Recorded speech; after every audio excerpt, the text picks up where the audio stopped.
Hi guys, for today's video, welcome to my vlog. Siya pala guys, i-vlog ko itong paliguan dito guys, dito sa unahan. Dito ito guys sa Naik, Cavite.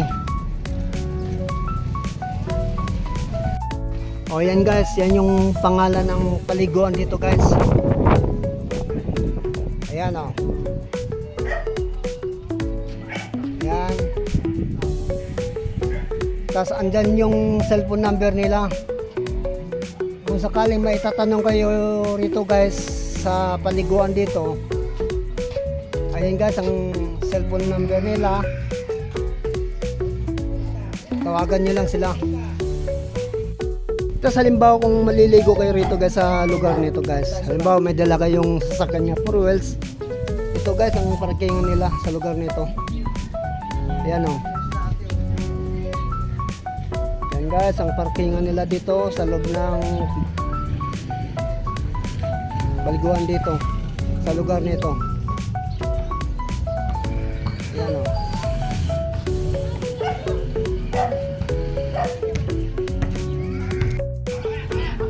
Ayan guys, nandun sa unahan yung dagat guys.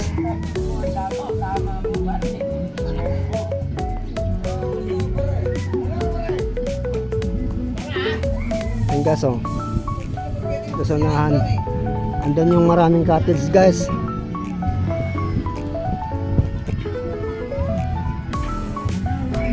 Dito pala guys sa lugar nito,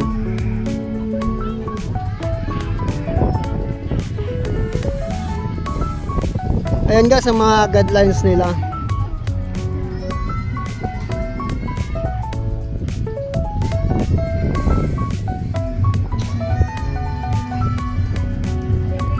Ayan ang guidelines nila guys kung sakaling maligo kayo rito.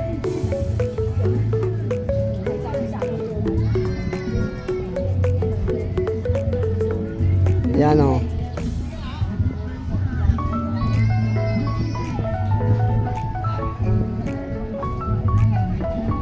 Yan guys, so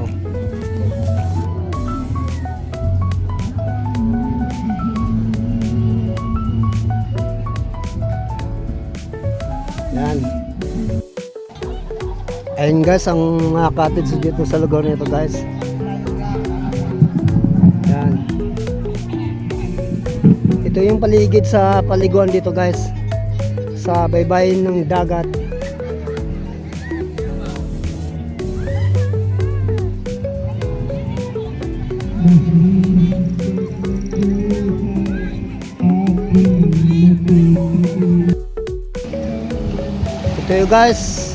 Ito guys ang tabi sa dagat guys oh. Doon sa unahan may naliligo doon guys. Doon sa unahan pa doon. Maraming mga bangka dito guys. Dito nyo ito matatagpuan sa Naik, Cavite. Ayan guys ang dagat.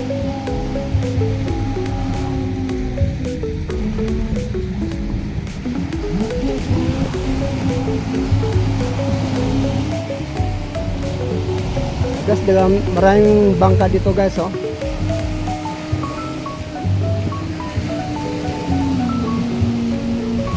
Ayun pa sa unahan, maraming bangka.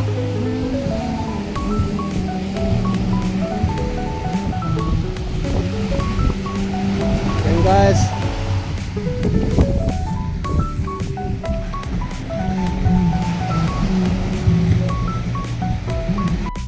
Meron din sila dito guys yung kubo guys nga pinaparentahan nila kung sakaling maliligo kayo rito, mag-overnight kayo. Ayan guys oh, pinaparentahan nila yan guys.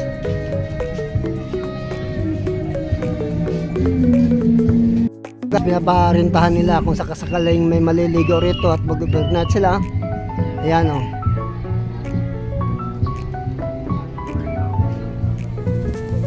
Ayan.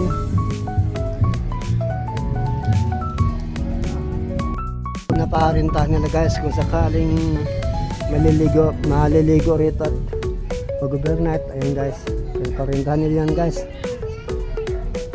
Ayan. So pinaparentahan nila ni ma'am dito sa lugar na ito. Yan, ang renta pala niyan guys 5.5 kasi guys aircon yan. Ganun din kung mag-overnight kayo, ang renta niyan 5.5. Ayan. Kaya mahal siya guys dahil aircon ang sa loob niyan. Thank you guys.